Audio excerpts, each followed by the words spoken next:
Hola, muchas gracias por acompañarnos en este workshop del eRetail Day México 2021. Yo soy José Andrés Chávez, soy cofundador y CEO de Bionet. Somos una empresa que le ayuda a las compañías que venden algún producto o servicio en línea a proteger sus ganancias del fraude y a incrementar su tasa de aprobación de pagos. En esta ocasión tenemos a 4 speakers muy relevantes y veteranos de la industria. Vamos a hablar de cómo optimizar la tasa de aprobación de pagos en el e-commerce, que es algo que últimamente con el crecimiento de las ventas en línea hemos escuchado mucho. De nada sirve invertir en marketing y en el proceso de adquisición si al final del día, cuando nuestros clientes nos quieren pagar, pues no pueden. La primera idea que vamos a abordar es cómo la tasa de aceptación al final no depende de un solo factor, está correlacionada a muchas otras variables. Algunas dependen del comercio, algunas dependen del banco, del procesador y algunas incluso dependen del cliente, ¿no? La segunda idea que vamos a platicar es cómo es más redituable enfocarse en los buenos. Es decir, si queremos optimizar la tasa de aprobación, es necesario dejar de lado esta mentalidad de aversidad al riesgo y entender que al final el fraude pues es algo inherente a hacer negocios en línea, ¿no? Y hemos visto cómo si desarrollamos estrategias y enfoques pensando en los buenos, que son el 95% de los usuarios por lo general, el 5% son los defraudadores que están haciéndose pasar por muchísimas otras personas. Es más sano para las finanzas de la empresa y el crecimiento a largo plazo, a diferencia de diseñar flujos con muchísima fricción y que determinen pagando, como dicen, justos por pecadores, ¿no? Y la tercera idea que vamos a desarrollar es, pues, ¿qué viene, no? Cómo los retos que vienen son retos interesantes. Hay una oportunidad muy grande, ustedes lo saben, por eso estamos aquí y el crecimiento del e-commerce en los últimos meses ha sido increíble. Vamos a hablar de qué se necesita como compañía para hacerle frente, para surfear esta ola que viene, en qué es necesario invertir y cómo en la experiencia de los speakers les ha redituado invertir en tecnología y en procesos, ¿no? Bien, ahora les voy a presentar a los speakers. Primero les voy a presentar a Armando Vélez. Armando es un profesional del comercio electrónico desde el 2008. Le ha liderado equipos de e-commerce para Disney, Latinoamérica, para Lenovo, para Price Shoes, para Estée Lauder, Sual Beauty, Omron, Samsung. Actualmente es el director de e-commerce de Grupo DAR, que es una empresa que se dedica a la distribución de autopartes. Y además es alguien muy activo en el ecosistema del comercio electrónico, ¿no? Es miembro del Comité de Pagos y Fraude y además es profesor de e-commerce en la Ibero y la UVM. Armando, muchísimas gracias por estar aquí con nosotros. Gracias, José. Antes que nada, muchas gracias por la invitación a este workshop. Ahora les presento a Luis Torres Maldonado. Luis es el gerente de inteligencia de negocios y riesgo en Office Depot México, en Radio Shack, en Petco y The Home Store desde hace ya 11 años. Tiene amplia experiencia en el ramo de análisis de riesgo y formas de pago tanto en México como en Latinoamérica. Él anteriormente lideró equipos para Citi y Banamex y pues también es alguien muy activo en la comunidad de e-commerce, ¿no? Es miembro del grupo de medios de pago de la AMBO. Luis, muchísimas gracias por estar con nosotros. Gracias a ti, José Andrés. Gracias por invitarme a esta sesión. Bueno, ahora les presento a Juan Esteban Díaz Belich. Juan cuenta con más de 10 años de experiencia en pagos y prevención de fraude para e-commerce. De hecho, fue el director en empresas como Innova México, como Visa Cybersource, como Televisa Blim, justo donde le tocó diseñar, construir, lanzar y operar las plataformas de pago para atender mercados tanto en México como en Latinoamérica. Y actualmente fundó y dirige Vicio desde el 2020. Es una empresa que creó para ayudar a otras empresas a construir plataformas de pago fáciles de operar y listas para la economía de la suscripción, que es una tendencia muy fuerte. Juan, muchísimas gracias por estar aquí. Gracias, José Andrés, por la invitación a hablar de pagos, que es algo que realmente me apasiona. Bien, ahora les presento a Diego Llano. Diego cuenta con amplia experiencia en el sector de pagos y comercio electrónico. Desde el 2014 está involucrado en el sector de negocios digitales y ha liderado equipos para empresas como Linio, Chedraui y recientemente Boletia Near Me. Él nos va a platicar desde su perspectiva más del lado de startups y empresas que están escalando muy rápido. Diego, muchísimas gracias por estar aquí con nosotros. Hombre, muchas gracias a ti, José Andrés, por invitarnos y esperamos poder aportar Y bueno, para empezar, hablemos entonces de esta primera idea que tiene que ver de qué depende la tasa de aceptación y cómo está correlacionado con diversos factores. Para esto, entonces, primero que nada, le cedo la palabra a Armando. Armando, en tu experiencia, ¿qué has visto? ¿De qué depende la tasa de aceptación? Pues sí, efectivamente, la tasa de aceptación es un KPI clave. Aquí la situación es que el contracargo o el fraude está relacionado con la tasa de aceptación, ¿no? Si tienes mayor ataque de fraudes, pues evidentemente las pasarelas de pago de los bancos o los agregadores pues te van a cerrar la llave, ¿no? Yo le puedo decir, yo estaba en pymes con tasas de aceptación muy, muy bajas, del 30%, 40%, de acuerdo a datos de la Conducef en el Q3 del 2020. En escenario pandémico, estábamos llegando a un 65% de tasas de aprobación en e-commerce en México. Si lo comparamos con tasas de aceptación de otras regiones o incluso en el mundo offline, ¿no? En las tiendas físicas, pues están arriba del 90%. Es un porcentaje altísimo que se está dejando de fuera. Desafortunadamente México es uno de los países con mayor tasa de fraude a nivel mundial. Estamos llegando más o menos a un 3% de contracargos en México, ¿no? Que es altísimo del total de las transacciones. Si lo comparamos con zonas como Europa o países como Estados Unidos, que están alrededor del 0.8, 0.9%, realmente el 3% estamos más de 3 veces lo que tienen las economías desarrolladas, ¿no? ¿Cómo puedes llevar la gestión del fraude internamente, ¿no? A través de equipos internos de riesgo, a través de mejores prácticas, de la utilización de plataformas de riesgo, ¿no? Como es el caso de Bayonet. Eso te puede ayudar a poder mejorar la tasa de aceptación. Es decir, si tienes poco fraude, pues evidentemente la tasa de aceptación tendría que incrementar, ¿no? Pero si te están atacando y no puedes controlar el fraude, pues evidentemente todos los agregadores o los bancos con los cuales trabajes tú, pues te van a empezar a cerrar la llave, ¿no? Oye, Armando, en tu experiencia de todos los factores que sabemos que están relacionados con la tasa de aprobación, ¿cuál crees que sea el que tiene mayor importancia? Pues mira, hay que entender, o sea, el tema de aceptación y riesgo en e-commerce, pues tiene varios factores, ¿no? Está por un lado el comercio electrónico, por otro lado la banca o los agregadores, y por otro lado también el consumidor o el tarjetaviente, ¿no? Todos tenemos cierta responsabilidad en que se dé o no una buena tasa de aceptación. Siempre va a haber tarjetas clonadas, siempre va a haber un riesgo, ¿no? Eso es una realidad. Y bueno, en mi experiencia lo mejor es contar, si vas a hacer e-commerce, tienes que contar sí o sí con una plataforma de riesgo, ¿no? O la otra es, si quieres delegarlo en un agregador o en un banco, pues vas a tener que aceptar que te den una tasa de aceptación no mayor al 60%. Si tienes los recursos y quieres tener una tasa de aceptación óptima, ¿no? Por lo menos del 85-90%, sí o sí vas a tener que tener una plataforma de riesgo y de alguna forma tener un equipo interno que lleve la gestión de la plataforma, ¿no? Muchísimas gracias, Armando. Ahora le cedo la palabra a Juan para que nos platique de qué ha visto él que depende la tasa de aprobación. Juan, adelante.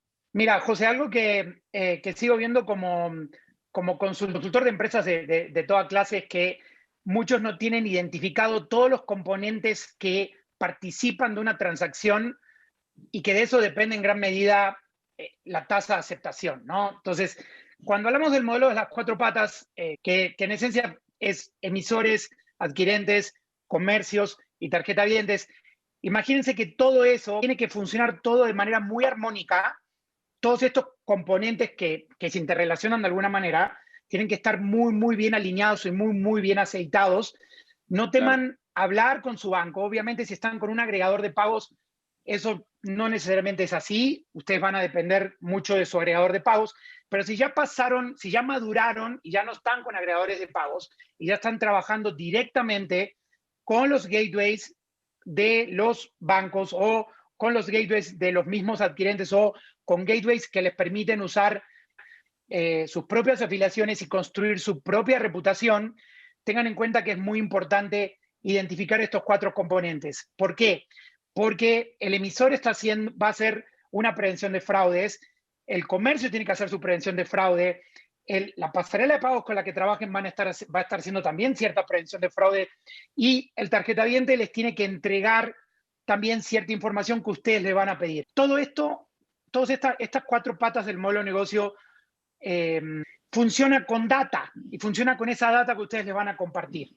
Y va a funcionar mejor cuanta mayor data y de mejor calidad estén entregando. Ahí lo que comentas de la data es muy importante. En nuestra experiencia también muchas veces en Latinoamérica nos hemos topado con bases de datos que los IDs están diferentes entre sí o las fechas están desfasadas. Eso que tú mencionas para mí es clave, ¿no? El hecho de que tú como comercio tengas muy limpia tu data, muy clara tu data, que puedas mandarla bien a todas estas partes del modelo es importantísimo, ¿no? En la parte del adquirente, en tu experiencia, ¿qué tipo de temas discutías o discutes tú con los adquirentes para mejorar la aprobación? Mejorar la tasa de aceptación se trata también de conocer mejor al pagador. Entonces, con un adquirente puedes tener discusiones donde les solicites, por ejemplo, demográficos de quién realmente te está pagando.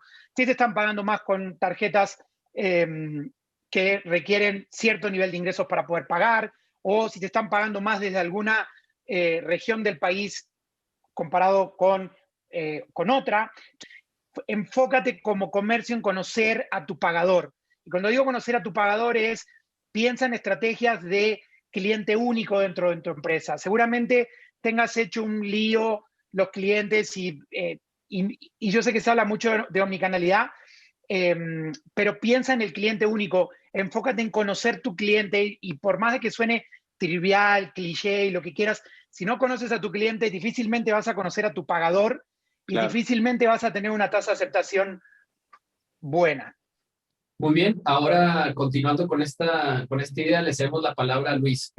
Bueno, en mi experiencia yo recomendaría tener bien claros cuáles son los KPIs, sobre todo cuál sería el forecast que uno quiere manejar a nivel anual. Yo lo puedo resumir en un tema que se puede llamar costo-beneficio o riesgo controlado. Tener bien claras cuáles son las afiliaciones de e-commerce, ese sería como primer punto.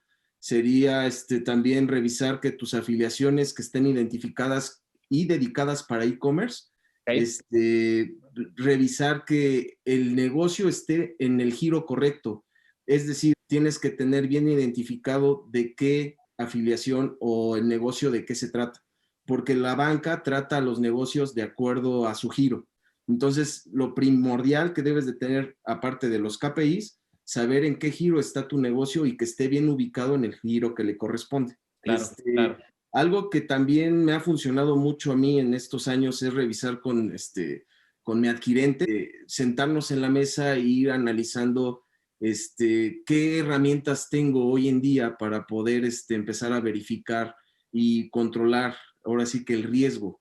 Es primordial que las empresas ya tengan en el chip empezar a invertir en herramientas de riesgo.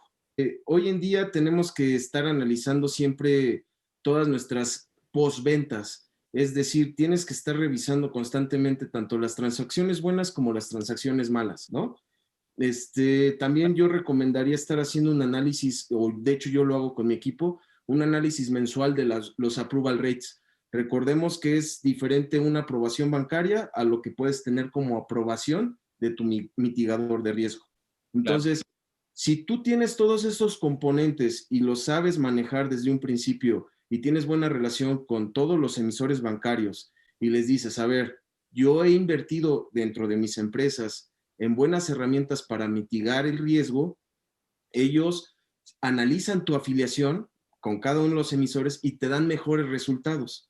Es decir, ellos se fijan que no van a tener problemas también sus clientes. Recordemos que no nada más es responsabilidad de los negocios, también es responsabilidad de la banca. Y la banca, cuando ve que tienes esa interacción y que te preocupa que también los clientes tengan una buena experiencia, te dan la oportunidad de darte mejores condiciones dentro de tu afiliación. Es bien importante que seas los mejores amigos, tanto la parte comercial como el área de finanzas, y que desde un inicio asignen un presupuesto bien definido, pero que tú expliques cuáles son tus KPIs anuales o tu forecast, que tú le digas para que, va a haber sorpresas, digo, ahorita el tema COVID, y yo creo que mucha gente en la industria lo vivió, el ataque que sufrimos en Hot Sale, claro, pero que sepas que si tienes un forecast bien definido desde un inicio y tienes cierto ataque, todavía le puedes decir, a ver, tranquilos, vamos a seguir vendiendo bien, está estable el contracargo y hay forma de poder sacar el barco adelante, ¿no?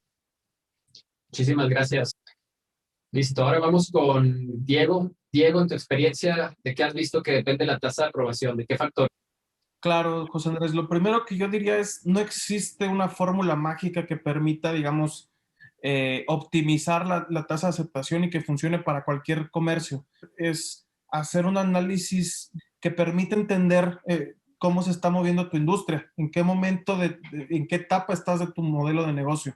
Si eres a lo mejor una startup que va empezando, seguramente lo menos que te va a preocupar es desarrollar un modelo de payments sólida. Tal vez lo que te interesa es desarrollar un website que permita comercializar lo que estás haciendo.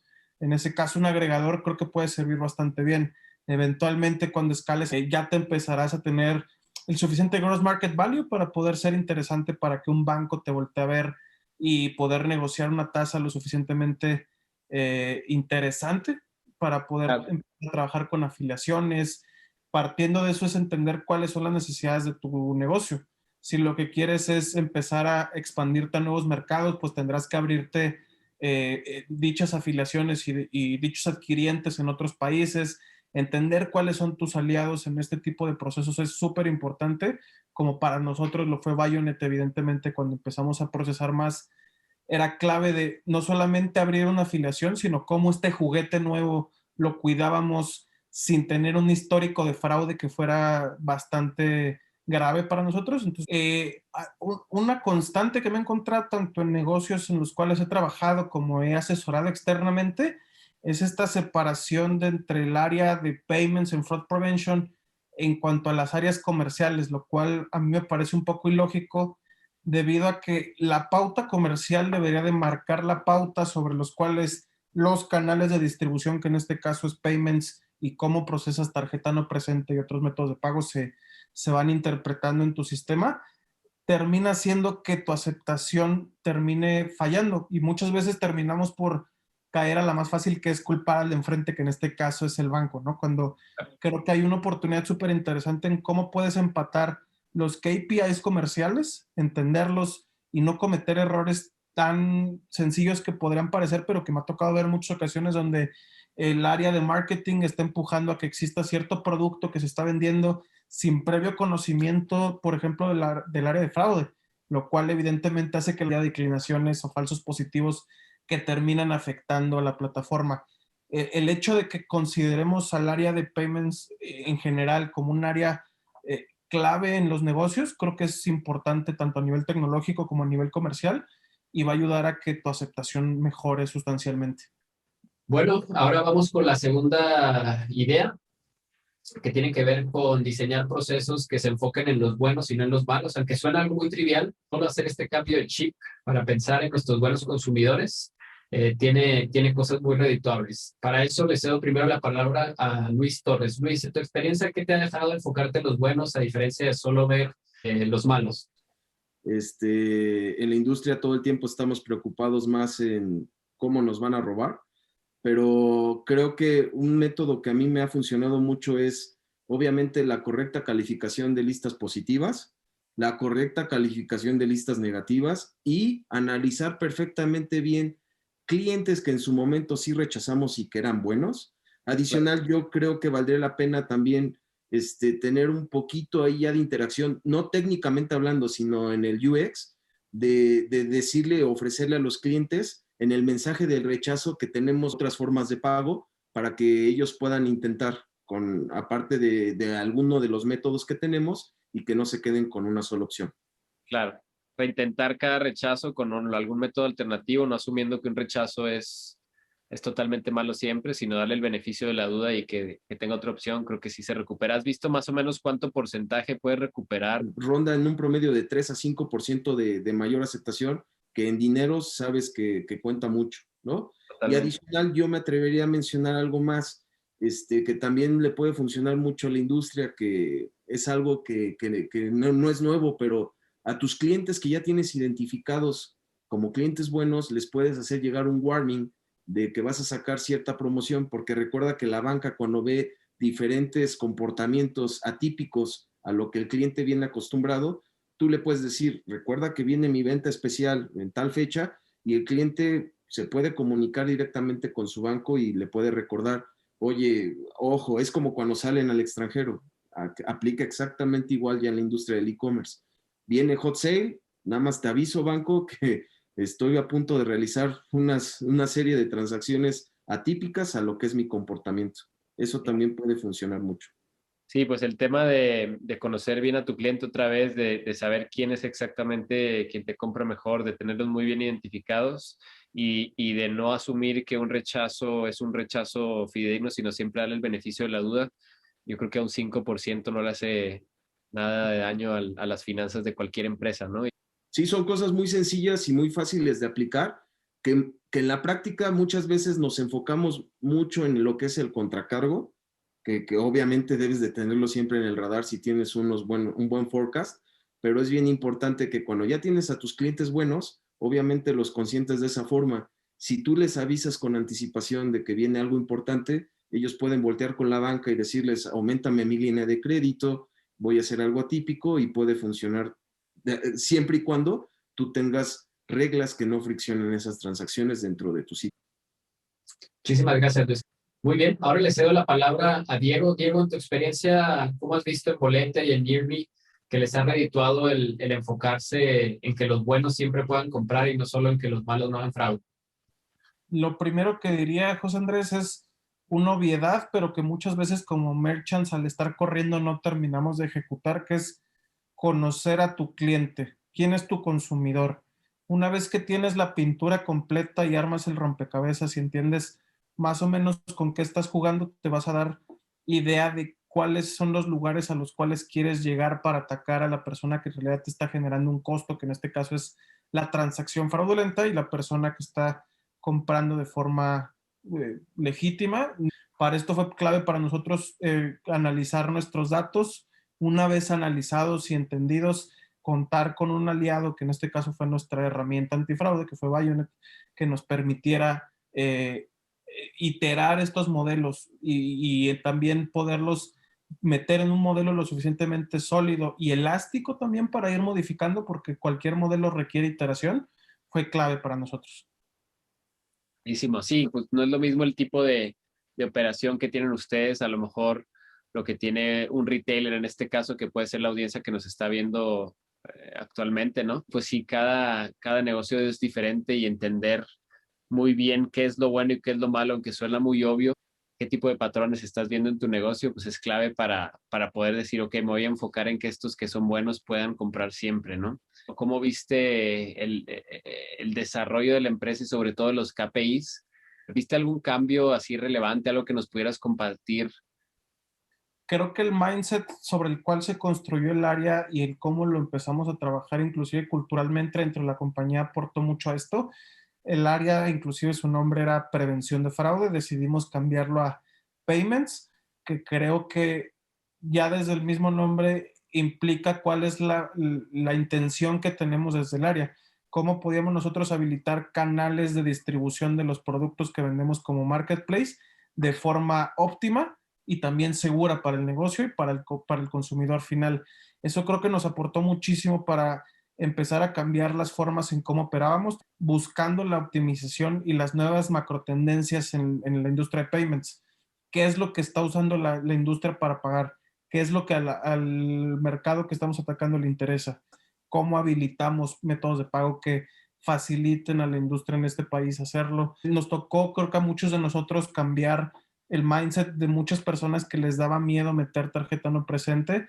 Fue también cómo empezamos a construir un modelo lo suficientemente robusto y sólido en este sentido, y también cómo podíamos aportar a que el negocio tuviera mayor información, que permitían entender la línea de vida de nuestros clientes. Nosotros, al ser un business to business, pero también un business to client, era importante entender qué era un promotor de eventos para nosotros desde que llegaba a la plataforma, cómo lo calificabas a nivel fraudulento, pero también comercialmente. Creo que ha sido un aporte importantísimo para Boletia.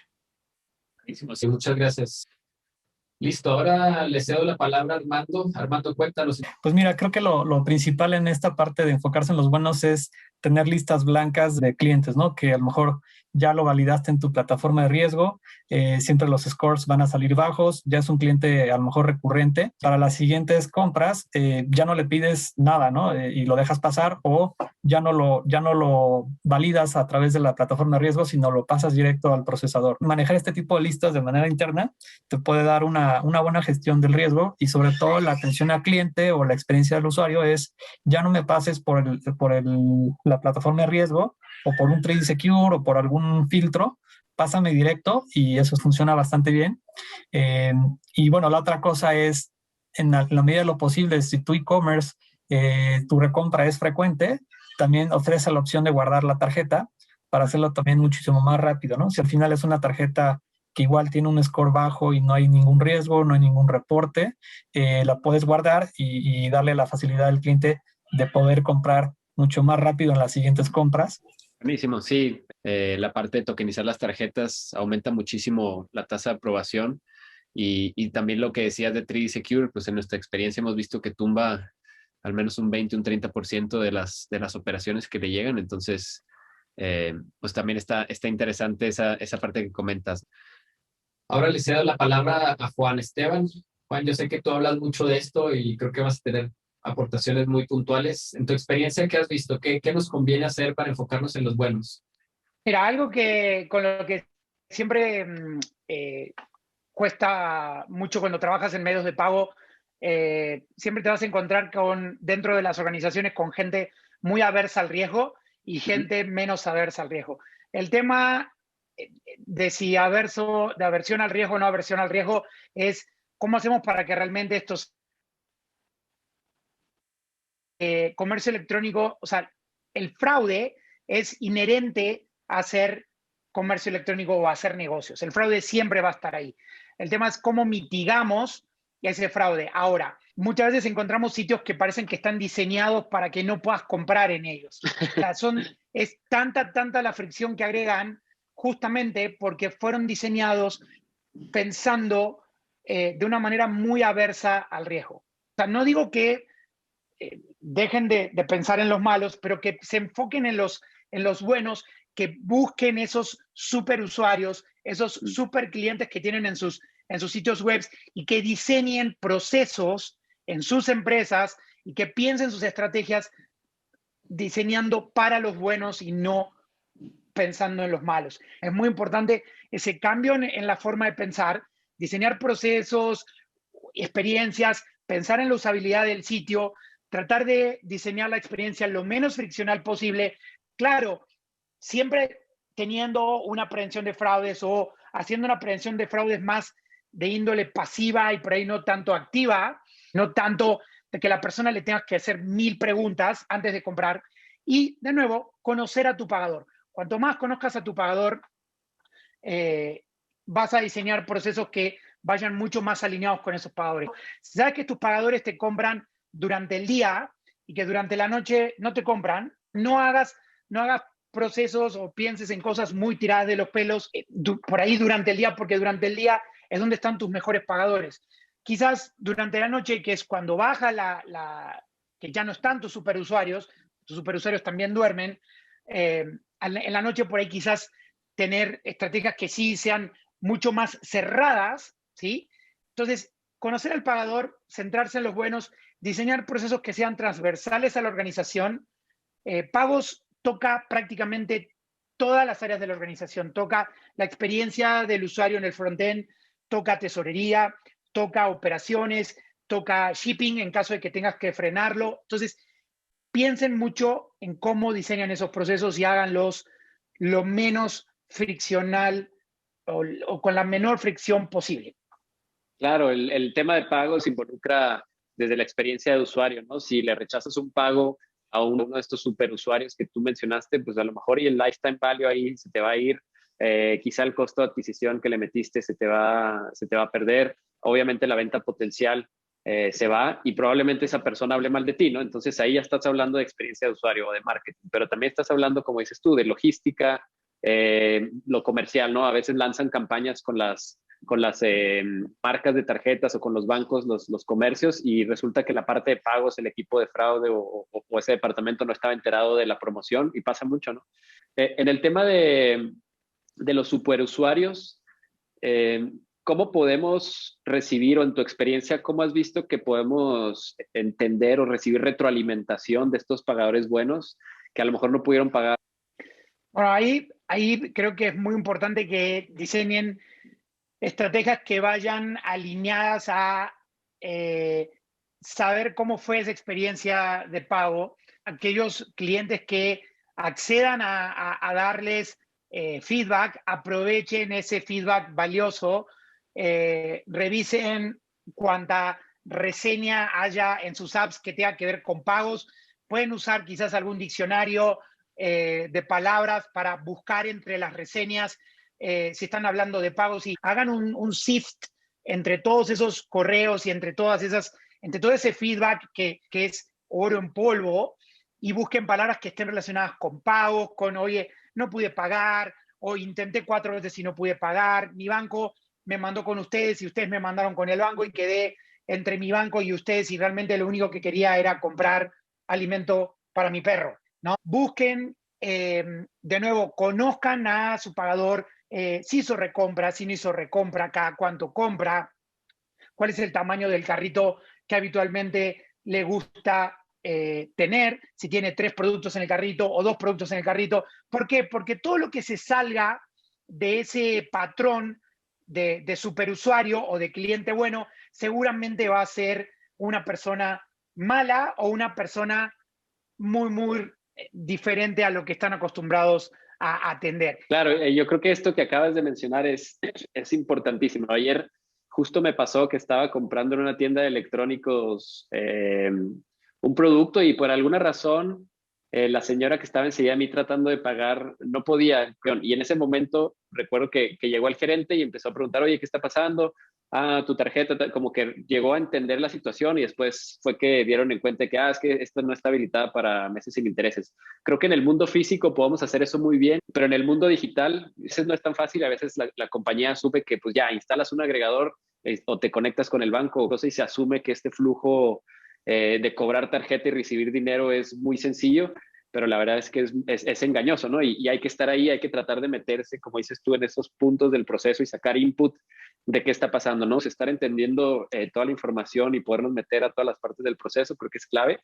Bueno, ahora vamos con la tercera idea, que es los retos que vienen, ¿no? ¿Qué sigue? ¿Y por qué es necesario invertir en tecnología? ¿Por qué es necesario invertir en procesos que a lo mejor de inicio pudiera parecer que aumentan la carga de trabajo e incluso el costo de nuestra operación? Pero aquí los speakers nos van a platicar cómo a ellos les ha redituado el profesionalizar esta parte y cómo les ha beneficiado el invertir en tecnología y en procesos. Para esto empezamos con Juan. Juan, en tu experiencia, ¿qué nos puedes decir de lo que viene? Previo a la pandemia ya se veía muy fuertemente en Sudamérica y en algunas otras geografías este modelo muy fuerte de desintermediación, donde vemos wallets de toda clase ayudándonos a nosotros los clientes, los pagadores, los cardholders, a hacer pagos mucho más sencillos.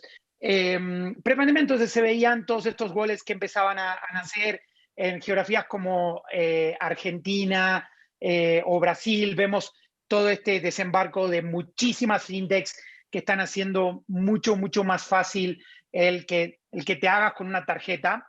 Vemos también a muchos de los emisores de tarjetas tradicionales sufriendo mucho para poder competir contra estos startups fintechs que prácticamente están ayudando en la bancarización y están ayudando mucho a esta inclusión financiera. Yo siento que todo esto va a ayudar a que el comercio electrónico y los pagos digitales se aceleren de una manera que nunca hemos visto. Lo que sucede en China o lo que vemos en Black Mirror no está tan lejos como pensamos. Me toca mucho ver, como consultor también, comercios en América Latina y es sorprendente ver cómo en cuestión de poquitos años la gente, gracias a que muchos players o muchas empresas han evangelizado, ya el resto de las otras empresas tienen el camino pavimentado para hablar de wallets, cuando hace 3 años o 4 años no hablábamos de wallets en México. Entonces, piensen en eso, cuando diseñen sus estrategias de aquí a 4 años, piensen que el futuro está prácticamente a la vuelta de la esquina, y si diseñan, no diseñen pensando ya en lo que pasó, sino que diseñen pensando en ese cliente del futuro, que cuando hablamos largo plazo estamos hablando con un cliente que probablemente en un año ya les empiece a pagar o les quiera pagar con alguno de estos wallets, ¿ok? Exacto. Sí, yo creo que todo el tema, por ejemplo, de Open Banking, ¿no? De conectar directo desde la cuenta bancaria del consumidor a hacer ya, por ejemplo, directamente el pago. Hay empresas en Europa y en Estados Unidos que ya están aprovechando la era del Open Banking. Aquí también hay varias empresas que ya están montándose sobre esta nueva infraestructura de Open Banking, lo que te permite. Y yo creo que justo tiene mucho que ver con esa desintermediación. En el tema de inclusión financiera, entiendo entonces para mí como comercio el hecho de que ya haya más tarjetavientes y ya haya más bancarización y ya haya más capacidad de usar métodos de pago, sobre todo en línea. Yo entiendo, pues eso significa para nosotros como comercios de estar al pendiente de todos estos nuevos medios de pago que vienen, que al final hay una fragmentación fuerte del mercado, ¿no? Yo creo que cada vez salen nuevos métodos de pago, nuevas maneras de que la gente te compre. Y para un e-commerce, ¿ahí qué significa? Cuando hablamos de stay relevant o estar actualizados es, ok, ¿cuáles son los medios de pago que creemos como empresas que van a estar de aquí a 3 años? Ok, tenemos un plan de trabajo, un roadmap de medios de pago alineado con esos medios de pago que vienen, o simplemente para cuando nuestro cliente nos toque la puerta y nos quiera pagar, vamos a empezar a pensar en esos medios de pago. Bueno, los clientes van a llegar y van a querer pagar con muchos medios de pago. Y ahora, cuestiónense todo el tiempo, ¿qué están haciendo ustedes como comercio para alinearse con ese pagador que cada día nos quiere pagar con más medios de pago diversos? Los entendemos, hacemos caso omiso, pretendemos que ese pagador se adapte a nosotros, o nosotros estamos haciendo ese esfuerzo por comprender la necesidad de ese cliente. Bueno, llévense esa pregunta, ¿no? Perfecto, Juan. Muchísimas gracias. Listo, ahora vamos con Luis. ¿Qué has visto? ¿Por qué es importante invertir en tecnología y cómo te ha ido a ti cada vez que has invertido en estos procesos? Mira, José Andrés, yo creo que en mi experiencia te puedo mencionar que todas las apuestas que se han hecho, particularmente en mi empresa y en vidas anteriores, en relación a la tecnología, han traído frutos. Mayores ventas, mayor capacidad de poder detener ciertos ataques y perder dinero. Y obviamente yo creo que el mejor ejemplo por lo que estamos viendo actualmente y lo que pasó el año pasado, del tema COVID, las empresas que sí pudieron hacer esa transformación durante los últimos 9, 10 años fueron las que hoy en día todavía pueden salir a flote, ¿no? Claro. Hoy yo lo que te podría mencionar prácticamente sería invertir en tecnología, invertir en la experiencia, en el famoso user experience de los clientes dentro de los sitios, para poderles educarlos para saber cómo comprar. ¿Sí me explico? Es decir, decirles cómo debe de ser el uso de las compras dentro del e-commerce. Puntualmente voy a hablar del uso de las compras, no estoy hablando del UX en relación a mejores botones o mejor experiencia de navegación, sino estoy refiriéndome al tema transaccional. ¿Ok? Claro. Yo soy de la idea que es importante que se les explique a los clientes cómo limpiar una cookie o qué es una cookie.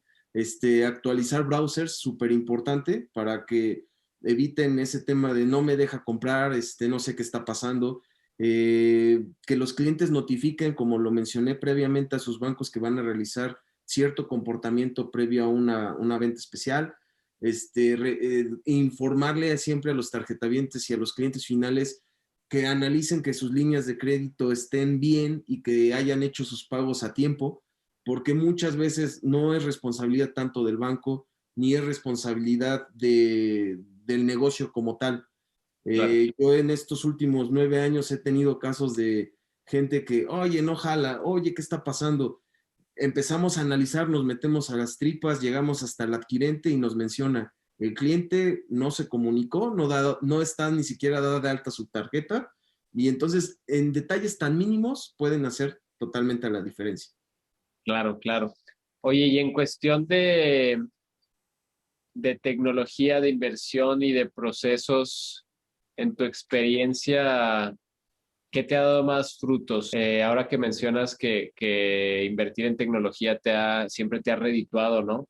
Si pudiera resumir en cuestión de las tecnologías y los procesos que has ido automatizando, ¿qué te da más fruto y cuándo sobre todo hace sentido ya implementar un proceso más sofisticado? En experiencia en relación hablando en relación de transacciones, a nivel transaccional, hoy en día quien no opera con un verificador de riesgo está frito.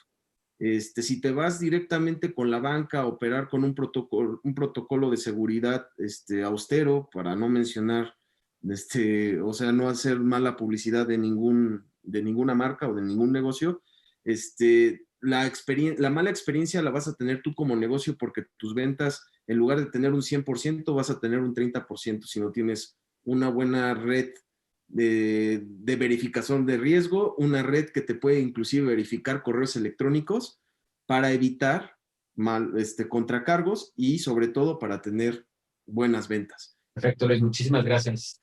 Listo, ahora vamos con Diego.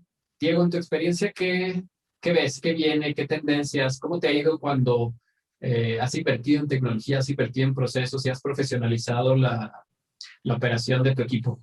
Lo primero que yo les diría a toda la gente es: el fraude es algo que se cocina lento. Tomar decisiones aceleradas tiende a errores tanto económicos como operacionales que pueden costarte años de poder estabilizar un área de estas características. Si contratas una herramienta de fraude, dale su tiempo para poder entender lo que está haciendo. Entiende tú mismo cómo se está comportando toda tu base de datos. Nútrela, estúdiela y trata de reforzarla. Apóyate mucho en tu equipo tech. ¿De qué manera puedo obtener esta variable que a día de hoy mi empresa en su repositorio no guarda? ¿De qué manera puedo empezar a seguir BI? ¿De cómo empezamos a entender de forma granular los patrones de fraude? Y creo que esos son pasos que te van a ayudar a entenderlo para posterior sí tomar decisiones clave. No puedes ir dando volantazos, porque esos volantazos estratégicamente no son sanos. Lo que vemos a futuro que puede funcionar es, o al menos lo que yo considero que es más sano, es informarte sobre las macrotendencias. En México tenemos la gran suerte de que tenemos un vecino ahí arribita que todo lo que pasa ya en unos años se termina replicando. Creo que es bueno a veces voltear y entender qué está pasando en tu industria. Nosotros, por ejemplo, en ticketing volteamos a ver a lo que están haciendo muchas industrias por allá y entendemos que blockchain va a ser una oportunidad bien interesante para generar mecanismos para que el pago sea seguro, pero también para evitar la reventa que encarece el producto final a nuestro cliente en la industria del entretenimiento. Creemos que los wallets como Apple Pay, que están empezando a entrar a México, van a tener un aporte interesante. Cody, que es un esfuerzo mexicano, también creo que puede aportar muchísimo. Si logramos con los esfuerzos que se están haciendo acá y tropicalizar lo que ya está pasando un poco allá, creo que podemos llevar un ecosistema de payments que permita al e-commerce evolucionar aquí. Gracias, Diego. Muy interesante. Ahora vamos con Armando. Armando, ¿qué viene? Los retos que vienen son fuertes. Tú, pues, has liderado y lideras equipos de e-commerce y sabes mejor que nadie cómo el tema de invertir en tecnología y en procesos ha redituado. ¿Qué nos puedes contar de esta parte, hermano? Gracias, José. Pues mira, básicamente la pandemia vino a exacerbar y a incrementar todos los indicadores que jamás nos pensamos que iban a incrementar tan rápido. Se cree que, de acuerdo a datos o en un estudio de IBM que salió, se cree que con la pandemia el mundo avanzó 5 años en el tiempo, ¿no? Por ahí salió una noticia, China, este año las ventas por e-commerce van a ser ya mayores a las ventas físicas, ¿no? Estamos hablando de más de un 50% de todo el retail en China se va a hacer online. Es la primera vez en la historia de la humanidad que va a suceder esto y es a raíz de la pandemia, ¿no? En Latinoamérica en México, estamos en 3, ¿no? En 3%. Actualmente, de acuerdo a datos de la AMBO, estamos llegando a un 9% con tema de pandemia y este año 2020, bueno, el año que pasó, 2020, creció el e-commerce 81% versus 2019, ¿no? De acuerdo a datos de Lambo. Entonces, estamos viendo un crecimiento que no se había visto desde hace algunos años, ¿no? Desde que entró Amazon en Linio y Walmart.com, 2015, 2016, vimos este tipo de crecimiento, pero jamás se volvió a repetir en los últimos 4 años, ¿no? Entonces, estamos repitiendo un poco los crecimientos que vimos cuando vino el boom del e-commerce con la entrada de Amazon, ¿no? Y yo te diría, está muy bien la parte de crecimiento de ventas, pero con las ventas pues viene el crecimiento de fraudes, ¿no? Los defraudadores saben que la gente pues está comprando más en línea. Hay mucha gente inexperta, ¿no? De acuerdo a datos oficiales, hay 2 millones de nuevos compradores online en México a raíz de la pandemia, ¿no? Que era gente que pues no hacía el súper en línea, pero por necesidad y por miedo están comprando en internet, ¿no? Entonces es muy importante que los nuevos comercios y los comercios ya actuales pues se puedan proteger a través de herramientas de riesgo. Y la idea es justamente, volviendo al tema principal, no sacrificar la tasa de aceptación por estar atacando o por estarte defendiendo de los malos, ¿no? Siempre pensar en la gente buena, ¿no? En los compradores. Para mí como empresa, ¿qué significa este crecimiento? ¿Qué significa este crecimiento del mercado? ¿Qué retos representan para una empresa esto, no? Pues yo creo que es una oportunidad única. Yo he visto cómo tiendas físicas, ¿no? Por ejemplo, tiendas de regalos, papelerías, pues han cerrado, pero están vendiendo por Facebook o por internet y les está yendo mejor, ¿no? De hecho, tengo una amiga de hace muchos años que tenía su papelería, su tienda de regalos, y dijo, es que estoy vendiendo más por Facebook, ¿no? Y decidió cerrar. Y es una realidad, ¿no? Muchas pymes, que representan más del 90% de las empresas en este país, pues están viendo la oportunidad de entrar en marketplaces o de tener sus propias tiendas, ¿no? A través de plataformas accesibles como un Shopify o como un PrestaShop o un WooCommerce y empezar a capitalizar eso, ¿no? El Internet está ahí, ya tiene mucho tiempo, pero lo único que hizo la pandemia es exacerbar y presionarte a que entres en Internet y entres en el juego de comprar y vender en Internet, ¿no? Entonces yo creo que es una oportunidad bien interesante que los negocios de cualquier tamaño tienen que aprovechar, ¿no? La cuestión es tener la estrategia adecuada para poder ser rentables, ¿no? Porque puedes cometer el error de gastar mucho dinero, ¿no? En plataformas de riesgo muy caras o a lo mejor plataformas de e-commerce muy caras que a lo mejor tu negocio todavía no lo necesita, ¿no? Entonces mi recomendación es ir poco a poco, ¿no? Ir midiendo y sobre todo buscar la rentabilidad, ¿no? Que ese es el objetivo primordial. Listo, muchísimas gracias, Armando. Y bueno, con esto cerramos el panel. Sabemos entonces que la tasa de aprobación depende de muchos factores. Ya nos platicaron los speakers cómo depende de muchas cosas, a veces incluso de temas que tienen que ver con el cliente y cómo se debe de ver de manera transversal este departamento y no separarlo como si fuera simplemente el departamento de pagos o el departamento operativo, sino entendiendo que es algo que se relaciona con todas las áreas de la empresa y que es clave porque es el momento en donde recibimos y colectamos el dinero de las cosas que vendemos, ¿no? También hablamos de cómo enfocarnos en los buenos, a diferencia de solo pensar en el riesgo y los malos. Finalmente reditúa más y es algo que financieramente les va a beneficiar más como compañías. A veces el simple hecho de cambiarle el nombre al departamento en vez de prevención de fraude al departamento de pagos ayuda. Y obviamente pues diseñar todos los procesos dentro de nuestra aplicación o en nuestro sitio web para que la persona que es buena pues así lo pueda hacer y no meter una fricción innecesaria o que, como decimos, pague justos por pecadores, ¿no? Y finalmente hablamos de los retos que vienen, ¿no? Yo creo que quedó muy claro de cómo los speakers, desde su experiencia, nos comentaron que cada vez que han invertido en procesos y en tecnología les ha redituado y tan es así que las empresas que lo han hecho en estos años pues son las que hoy en día pudieron surfear muy bien y aprovechar toda esta ola de comercio electrónico, ¿no? Muchísimas gracias por acompañarnos. Si les interesa conocer un poco más acerca de lo que hace Bionet y cómo ayudamos a optimizar la tasa de aprobación, no duden en contactarnos en nuestro stand virtual o bien a nuestros correos electrónicos que se los dejamos aquí en pantalla. Muchísimas gracias a todos y a todas y pues esperemos haya sido de utilidad. Cualquier duda adicional o pregunta, la verdad es que no tuvimos oportunidad de hacer un espacio para preguntas y respuestas, pero aquí les dejo los correos de nuestros speakers por si quieren hacer una pregunta muy puntual o directamente al speaker, ¿no? Muchísimas gracias.